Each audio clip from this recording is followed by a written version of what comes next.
Hey guys, I'm not doing very well. Oh no, what's the matter? Honestly, I'm so tired. I never realized how exhausting uni life would be. The workload is so crazy that I feel like I'm about to crash. Oh no, that's not good. Yeah, that's why I called you guys. Since you're both in year 2, I was wondering if you could give me some advice on how to cope with the workload and not feel like I want to rip my hair out. Of course, no worries. We're always here to help. Yeah, we're so glad you reached out to us. It's so funny, because we were just learning about how stress can have a really bad effect on our physical and mental health in our human personality course. Oh, that's cool! So what advice do you have for me? Okay, well, before we talk about how to manage stress, we need to first understand what it is. Hans Selye defines stress as a non-specific response of the body to any demands made upon it. Basically, these demands can be anything, like expectations your family has on you to do well, upcoming deadlines, toxic relationships, financial problems, and etc. And when you experience long-term and unresolved stress, you may experience burnout. Oh yeah, I hear that word floating around all the time, but what does it mean? It basically describes periods of time where you feel like you've lost meaning in your work due to experiencing emotional exhaustion, depersonalization, and diminished personal achievement. Oof, yeah, that sounds like me right now. When we started this semester in August, I was so excited to learn about new subjects. I was so passionate about psychology.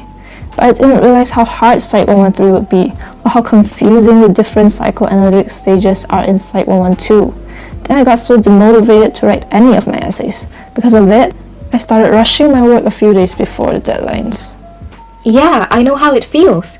Then you started pulling all-nighters just to finish it, right? Exactly. The General Adaptation Syndrome model would explain how that led to a burnout. Hans Selye came up with this too. Yeah, it describes the physiological changes you go through when you're stressed, which affects your psychological well-being.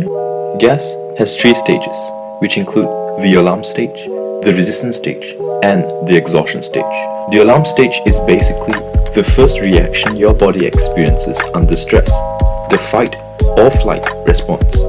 Your heart rate increases, cortisol is released, and that gives you a boost of energy and concentration. Oh, wouldn't that help me finish my work faster then? Technically, yes, but because most of our stresses are long-term, like our essay deadlines, it wouldn't work. It's more so for life-threatening situations such as a car accident. Choi. After that, you go into the resistance stage, where your body tries to return to balance. Homeostasis, essentially.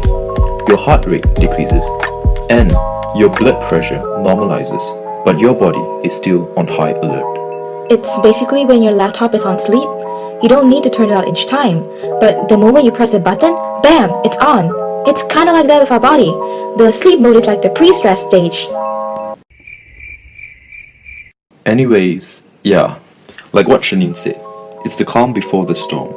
Signs of the resistance stage include irritability, frustration, and poor concentration. Oh, that is so me.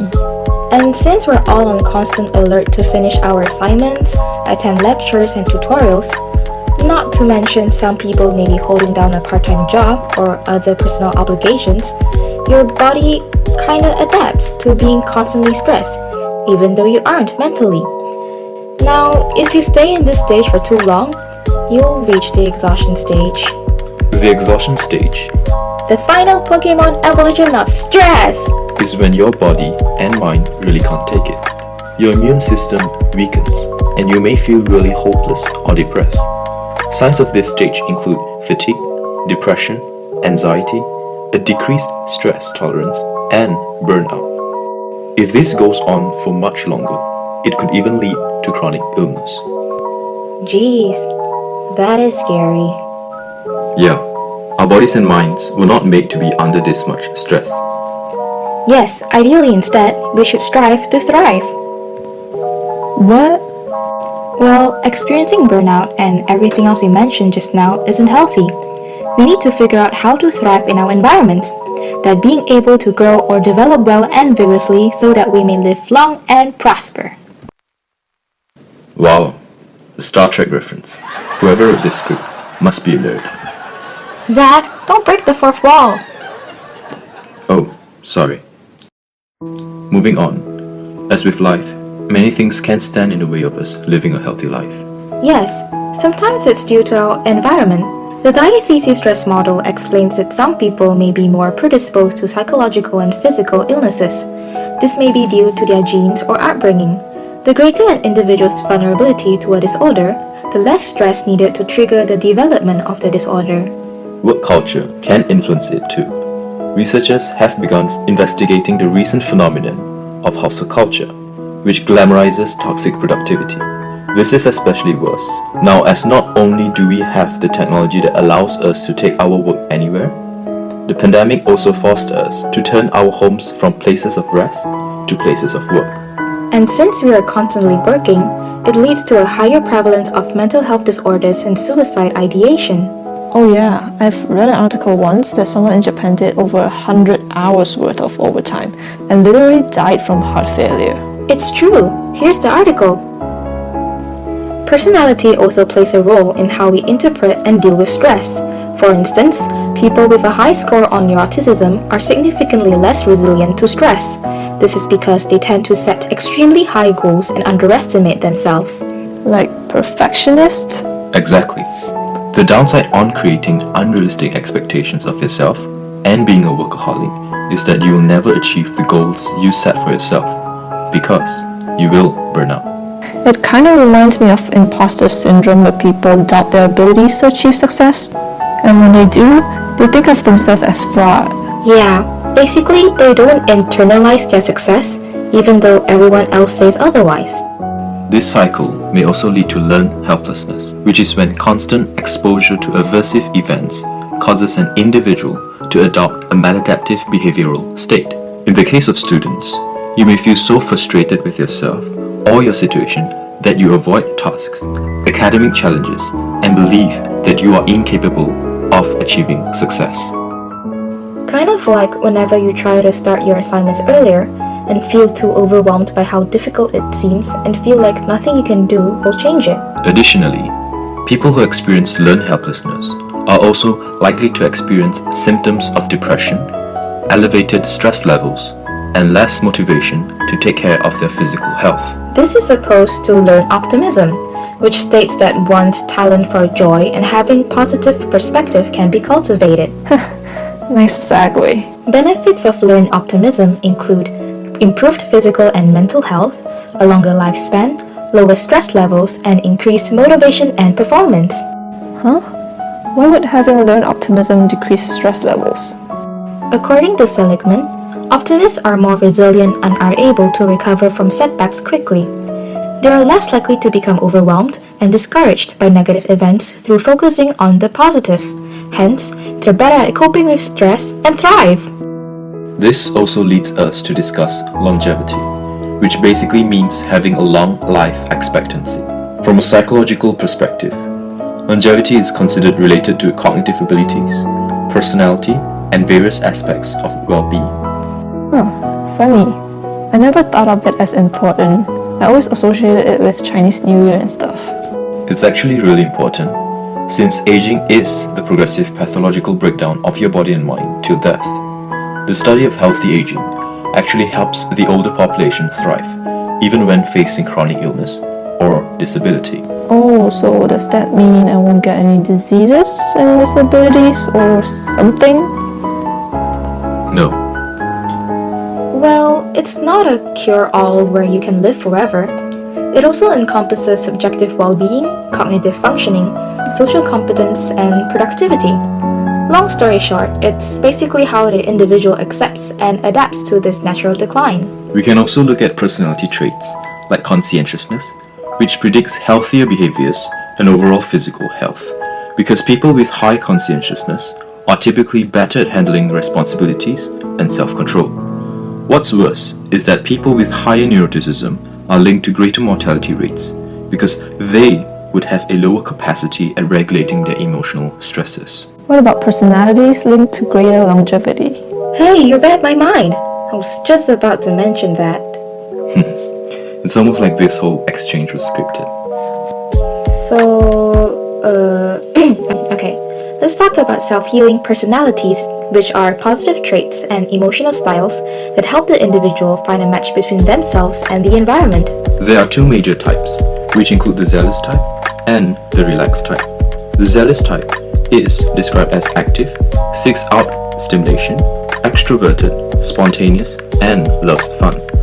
They have a higher optimal level of stress because they enjoy challenges and are typically not bothered by unsolved dilemmas. On the other hand, the relaxed type is more calm, yet alert, responsive, and involved, philosophical, bemused, and prefers the company of close friends. Their optimal level of stress is through resolving conflicts and keeping things under control. Oh, I learned so much today. I feel like you somehow stuffed an entire 3-hour lecture into these 15 minutes. We tried. Hope Dr. Mark likes it. Okay, well, let's wrap this up by discussing what we can do to improve our well-being. Let me guess. Are you going to tell me to sleep more and eat veggies and exercise because it cures depression or something? Not exactly. Okay, well, the thing about personality and health is that there will always be an endless list of generic advice, like eat this, drink that, don't stress. Yeah, that doesn't really help. It really depends on context, which is why the best type of intervention is often one that targets physical and mental processes in a manner that is sustainable for a particular individual. To sustain good health, focus should be directed toward health trajectories that tend to maintain themselves over time for given individuals, rather than toward any single behavior. That being said, there are still small things we can do to help us be better, like practicing learned optimism. While we can't necessarily change our personalities, like how neurotic or conscientious we are, we can still do our best to be mindful and aware of our own needs and individual differences. Buddhist philosophers have taught us a lot, where having an attitude of kindness, compassion, joy, and equanimity may help promote resilience to stress and mental illness and improve quality of life and longevity. Meditation is generally related to a way of relaxing your body and viewed as a training of your mental activity, which includes your physical arousal and mental battle. An example of this is the mindfulness meditation, or MM, which is keeping a condition of non-judgmental attitude and immersion within a brief period. It has many benefits, but the ones we want to point out include aiding spiritual development, which is one's emotions and inner peace, improving cognition, emotion management and health issues, and decreasing the amount of unconscious thoughts that prevent you from making effective decisions. Yes, sir. That's very important for us stressed out students. Additionally, studies have shown that MM enhance alertness and general preparedness for engagement in a more adaptive and potentially mindful interaction after practicing. Whoa guys, that's a lot to take in. It's okay. The best part about studying psychology is that it helps us develop better self-awareness so that we can constantly improve ourselves. But that doesn't mean life will be easy, no matter how much you try to keep things in control. I don't know guys, while I do appreciate having this conversation with y'all, I still feel so exhausted and frustrated with myself and how poorly I'm doing with my courses. I feel like I don't even deserve to take a break, even though I have been working all day and doing my best to even stay afloat. Have you seen this video? I found this psychologist on TikTok and she had some really good advice. If you're only kind to yourself when you think you deserve it, it's a bit like only watering a plant when it flowers. You can't flourish without it. Wow, I never thought of it that way. It does make sense that we need to take care of ourselves if we want to push ourselves to achieve our goals. I'm glad we could help. Don't forget, we're always here if you need support or someone to talk to. Yeah, thanks so much guys. I really appreciate it. No worries. Don't forget to like, share, and subscribe. What? Nothing! Hope you enjoyed our video, Dr. Mark.